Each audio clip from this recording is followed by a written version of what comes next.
केंद्र सरकार ने लॉकडाउन 5 यानी 1 जून से लेकर 30 जून तक के लिए गाइडलाइंस जारी कर दिए हैं। इसे लॉकडाउन 5 के बदले अनलॉक 1 कहा जा रहा है। पहले चरण में 8 जून के बाद से धर्मस्थलों, होटलों, रेस्टोरेंट, शॉपिंग मॉल को खोलने की इजाजत दी जाएगी। इसके लिए सरकार अलग से दिशा निर्देश जारी करेगी। वहीं राज्यों के भीतर और 2 राज्यों के बीच लोगों के आवागमन पर कोई रोक नहीं होगी। किसी ई पास की कोई जरूरत नहीं होगी। दिल्ली केजरीवाल का दावा, कोरोना से निपटने के लिए पूरा इंतजाम, 5 जून तक तैयार होंगे 9,500 बेड। 3 इडियट वाले फुनसुक वांगडू बोले, सेना गोली से देगी चीन को जवाब, आप चीनी सामान का करिए बायकॉट। केरल से प्रवासी श्रमिकों को पश्चिम बंगाल ले जा रही बस पलटी, 7 लोग घायल।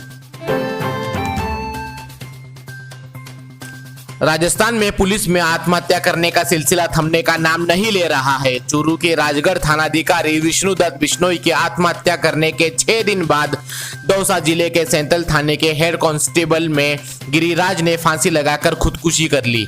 गिरिराज ने यह कदम क्यों उठाया, इसका अभी तक पता नहीं चल पाया है। मोबाइल फोन के चक्कर में एक नाबालिग बच्चे ने अपनी जिंदगी ही खत्म कर ली। मामला ठाणे के मीरा रोड का है, जहां स्कूल में पढ़ने वाले एक छात्र ने फांसी लगाकर आत्महत्या कर ली। माँ बाप को शिकायत थी कि बेटा दिन भर मोबाइल फोन में चिपका रहता है और गेम्स खेलता रहता है। प्रधानमंत्री ऑफिस पीएमओ ने पीएम केयर्स फंड की जानकारी देने से इनकार कर दिया है। एक आरटीआई के जवाब में पीएमओ ने कहा कि पीएम केयर्स फंड को पब्लिक अथॉरिटी नहीं है। आरटीआई एक्ट 2005 के तहत ये जानकारी मांगी गई थी। ये आरटीआई 1 अप्रैल को हर्ष कांदुकुरी द्वारा दायर की गई थी।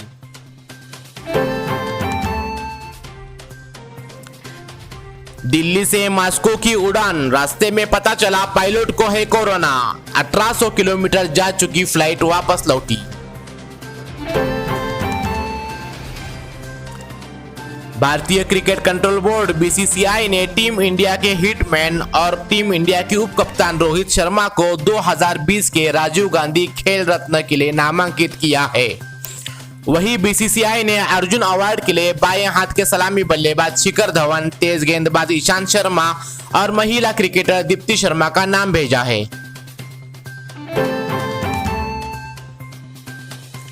इंडियन रेलवे ने जानकारी दी है कि सोमवार से 200 ट्रेनों का परिचालन शुरू हो जाएगा। इसके लिए टिकटों की बुकिंग भी शुरू हो चुकी है। रेलवे ने पहले ही 30 राजधानी जैसे स्पेशल एसी ट्रेनों को शुरू किया था। इसके अलावा श्रमिक स्पेशल ट्रेनों का भी परिचालन किया जा रहा है, ताकि प्रवासी मजदूरों को उनके घर तक पहुंचाया जा सके। अम्फान के बाद अब गुजरात में हिका चक्रवात का खतरा।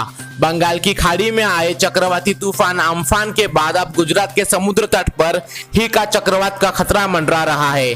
भारतीय मौसम विभाग की ओर से अलर्ट जारी किया है कि गुजरात में 2 समुद्री तूफानों का खतरा मंडरा रहा है, जिनमें से पहला तूफान 1 से 3 जून के बीच तटीय इलाकों में टकरा सकता है। केरल पहुंचा मानसून, अब होगी झमाझम बारिश। मानसून और मौसम की जानकारी देने वाली प्राइवेट एजेंसी स्काईमेट ने बताया है कि दक्षिण पश्चिमी मानसून ने अपने तय समय से पहले 30 मई को ही केरल पहुंच गया है। इकबाल अंसारी ने की बाबरी विध्वंस केस को समाप्त करने की मांग। बाबरी पक्षकार इकबाल अंसारी ने सीबीआई कोर्ट में चल रहे बाबरी विध्वंस के मुकदमे को समाप्त करने की मांग की है। इकबाल अंसारी ने कहा कि राम मंदिर को लेकर फैसला आ चुका है, अब इस मुकदमे को भी खत्म करना चाहिए ताकि देश में हिंदू मुस्लिम का विवाद नहीं हो। लॉकडाउन 4 में 932 रुपए सस्ता हुआ सोना।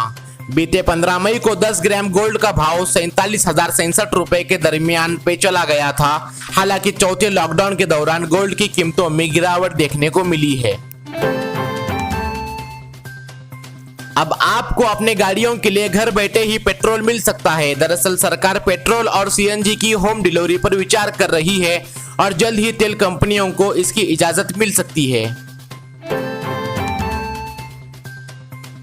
महाराष्ट्र में कोरोना वायरस संक्रमण तेजी से बढ़ रहा है। पिछले 24 घंटों में राज्य में 2940 नए मामले सामने आए हैं और 99 लोगों की मौत हो चुकी है। देश में कोरोना के सबसे मामले महाराष्ट्र में ही हैं और इसकी संख्या में हर रोज इजाफा होता जा रहा है। महाराष्ट्र में कोरोना से संक्रमित लोगों की कुल तादाद 65,000 हो गई है।